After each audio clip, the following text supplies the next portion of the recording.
Imagine an island where the very air vibrates with the echoes of unimaginable suffering. An island where the earth itself is said to be mixed with the ashes of countless plague victims. This is Poveglia, a place so haunted, even the most hardened thrill-seekers flee in terror. Today's story is Poveglia Island, Italy. Italy's cursed island, where the screams of plague victims still echo in the air. Do you dare to face the terrifying mysteries of the island of Poveglia? Welcome to AI Horror Stories, where we take you into the depths of the place where souls wander and darkness reigns. Some visitors are still curious about the small island that once hosted thousands of refugee Black Plague victims, serving as a quarantine island for those who were even suspected of harboring the bacteria. The island remains one of the most haunted places in Italy, and despite the fact that it is illegal to visit Poveglia, thrill-seekers continue to consider it a cool, albeit creepy destination. However, everyone who has taken the chance of stepping foot on the island has left with absolutely no desire to ever return. Read on to learn more about this haunted island in Italy. Poveglia is a small island located between and in northern Italy. A small divides the island into two separate parts. The island is first mentioned in Chronicles of 421 when people from and fled there to escape the barbarian invasions. In the 9th century the island's population began to grow, and in the following centuries, its importance grew steadily, until it was governed by a dedicated. In 1379 Venice came under attack from the Genoan fleet. The people of Poveglia were moved to the Giudecca. The island remained uninhabited in the subsequent centuries. In 1527 they offered the island to the monks, who refused the offer. From 1645 on, the Venetian government built 5 octagonal forts to protect and control the entrances to the lagoon. The Poveglia Octagon is one of 4 that still survive. The Italian island of Poveglia has gone back thousands of years. During the Roman Empire, the island was used to house victims of the plague in order to protect the rest of the country, forcing inflicted people to live and die in isolation. Dead bodies quickly began to overcrowd the island and thousands were dumped into large, common graves. In many cases, the bodies were burned.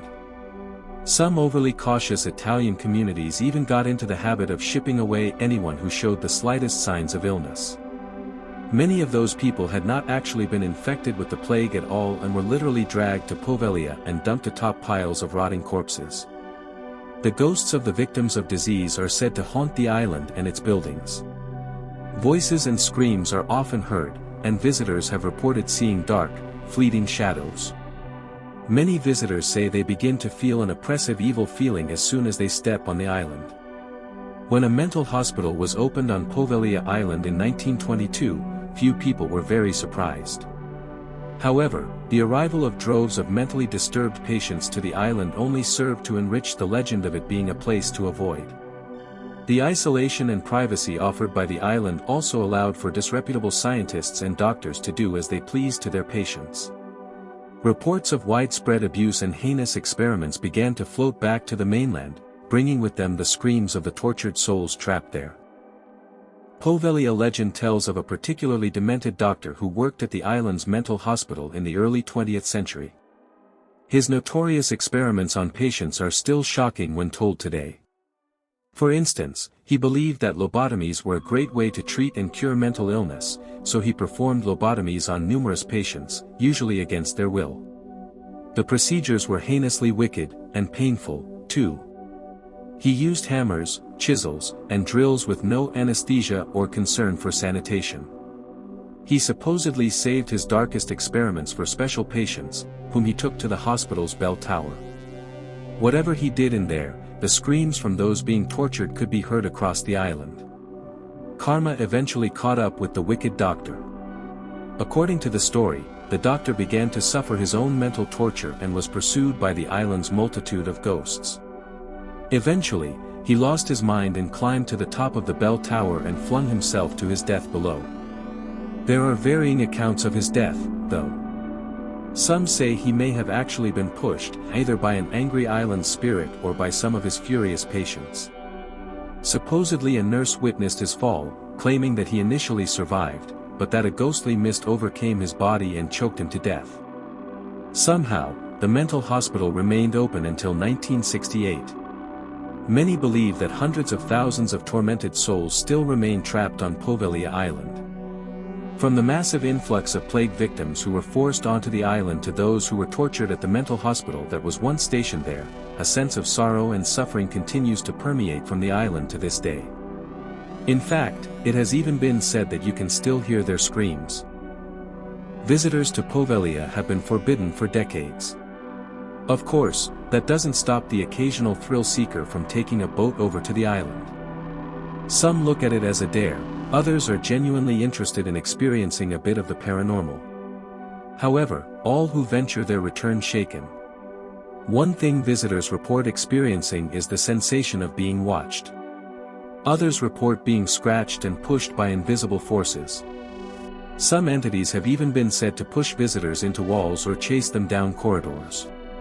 With a history like that of Poveglia Islands, it stands to reason that the spirits of the tortured patients at the mental hospital would join up with the innumerable spirits of plague victims. Visitors to the hospital during its final years of operation, as well as illegal visitors since then, have reported harrowing paranormal experiences inside the buildings and on the grounds. Visitors report seeing shadows on the walls moving along with them as they explore the decaying facility. And the handful of psychics who have been brought to the island claim that there is an energy that can only be described as malignant, with the presence of the angry spirits lingering there, so deeply frightening psychics and paranormal experts that most of them refuse to ever return. When the mental hospital on Poveglia was finally closed in 1968, the island was sold to a private owner, intending to build a private holiday home there. They arrived and got settled in on the first day, excited to begin their new adventure. But that very first night was filled with such horrors that within hours the family fled, never to return. They reported that their daughter's face was nearly ripped off by an angry resident entity. They sold the island to a new owner. In both instances, the new owners could not bear to spend time there. The atmosphere was heavy and morbid. Strange sounds combined with all of the hauntings that had been reported continued to prevail. As a result, the island was left completely abandoned. It has come up for sale again, but the deals continue to fall through. The island is totally abandoned, with many locals unwilling to step foot on the island for fear of being cursed. Fishermen also refuses to fish in the area, worried that they will drag up human remains.